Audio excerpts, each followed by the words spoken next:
And a resplendent morning to all of you. Thank you so much for tuning in right here to CVM on Sunrise. And you know we're here with you each and every weekday morning, 6 until 8. Tune in, turn on, log on, listen in, and always do remember to spread the word. It is now time for Law and Order JA. So from LOLs, laugh out loud, to legal threats. It's time for another Law and Order JA. And the question sent in today to us reads as follows.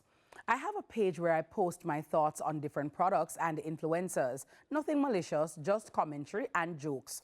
Recently, I made a post about a wellness product, and out of nowhere, I got hit with a cease and desist letter. They're claiming defamation and trademark infringement. I never intended to cause harm, but it seems just posting something for fun can land you in serious legal hot water.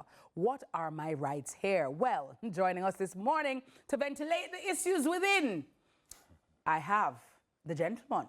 You know and you see him quite a lot on this show, and we love his commentary and we love his perspective. He is a partner at Duncox, and his name is Jonathan Morgan, attorney at law. Good morning, sir. How are you? Good morning. Good as always. Good Lovely. To be here. Great to see you. So, Jonathan, from LOLs, and when you get that cease and desist order, the laughing stops, right? Indeed. So talk to us about, based on what the letter sent in, what are we dealing with this morning? So this letter raises a question in relation to defamation. Yes.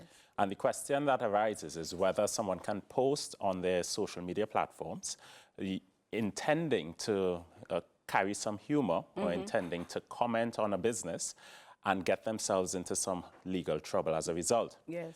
The legal trouble that they may find themselves in is called defamation. And that occurs when someone makes a false statement that has the potential to lower the reputation of a third party in the minds of right-thinking members of society. So simply put, you cannot freely go online and bad talk other members of the public or other businesses because it may damage that party's reputation. Yes. So in this scenario, there are two legal questions at play. On one hand, the person who has posted information on their page have a right to freedom of expression. They have a right to speak freely. But that comes with responsibility. Absolutely. The business, on the other hand, has a right to protect its reputation. Absolutely. So the question really raises issues as to how these two rights interact with each other and who may be found liable at the end of the day. Yes.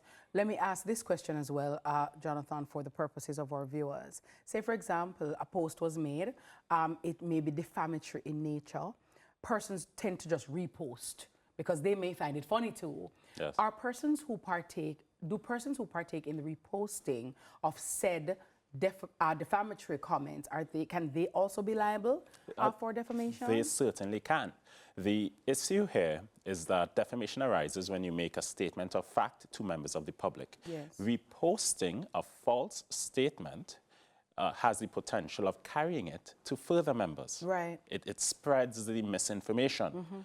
And when that information reaches new individuals, those individuals may lower the estimation of the subject matter in their minds. Yes. The reputation of a business or the reputation of a member of the public may be affected in a wider group of individuals when this information is reposted.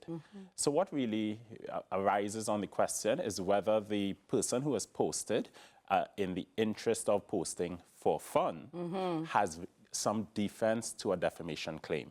And one of the main defenses would be truth. Indeed. So if the information itself is factually accurate, then defamation is not likely to succeed. But there are some other defenses that arise in the context of defamatory material. They include fair comment, yes, which would arise here, and maybe even qualified privilege. Yes. So those defenses, they sound complicated, but they're very simple. Fair comment simply means the person who has posted the information is expressing an honest opinion about something that is based on fact. So the person didn't intend to express it as a factual statement. You know, an interesting example of this could be, let's say someone is reviewing skincare products, yes, and their social media platform is designed to review the products that they are trying. So they purchase a product from a local business. Yeah. They apply it to their face over, let's say, 2 weeks. And at the end of that 2-week period, they do a review. And in this review, they say this product doesn't work at all. Yes. So that's a statement. This product doesn't work at all. And the question now arises, is that a statement of fact or a statement of an honest opinion? Yeah. You see, it could be a factual statement. This product does not work. That grammatical sequence could simply be a statement of fact. But if it is clearly articulated by the poster that this is my opinion based on my experience with the product, it may satisfy the defense of fair comment. Very well. And privilege?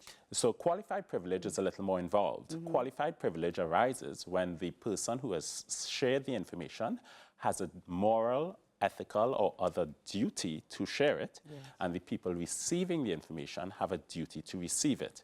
It typically is confined to matters of public interest. Yes, so politics is a common area that raises the question of qualified privilege, and it is readily utilized in journalism, so in spaces like this. So on social media, it is difficult to rely on qualified privilege because you need to demonstrate a duty not just to share the information, but a duty for the receiver to receive it. A duty for the listener or the viewer to also receive it as well. So in this situation, this individual has received the cease and desist order. What can they do if somebody should make a post and find themselves in this particular situation? What can they do to ameliorate same? Okay, so it sounds as if from the viewer's question that the cease and desist notification came by way of a letter, in which case they should seek legal advice immediately. Okay. These letters are considered pre-action letters, and they are precursors to litigation being commenced. So seeking legal advice so that you respond appropriately to the letter would be their first course. And then second course, they may wish to post something that clarifies or corrects any statements of fact that may have been false. And that may involve posting a follow-up publication on the same platform that communicates that this was intended to be an opinion, this was intended to be humor, it is not a statement of fact intended to harm this business. They can post something of that nature to correct it, and that may be enough to address the issue. Very well. Thank you so very much. And again, if we're posting on social media, it is so important that we do so responsibly. There are people's lives and businesses that can be deeply affected, and sometimes the damage is irreparable. And so we have to be responsible with our finger power and don't just be keyboard gangsters out there just trying to bring down people and then cover it and say, allegedly. If you use allegedly, it does not absolve you of responsibility or liability. You're just as bad, okay? So please, allegedly, they do that, Jonathan, to try to under the veil. Indeed. Like a judge can't see through the veil of doing that. But thank you so very much for always being so clear, and I'm hoping our viewer totally understands, all right? So be careful what you post. It might land you in trouble. And that was attorney at law Jonathan Morgan helping us with this segment of Law and Order JA. There's more Sunrise right after this break, so please stay with us.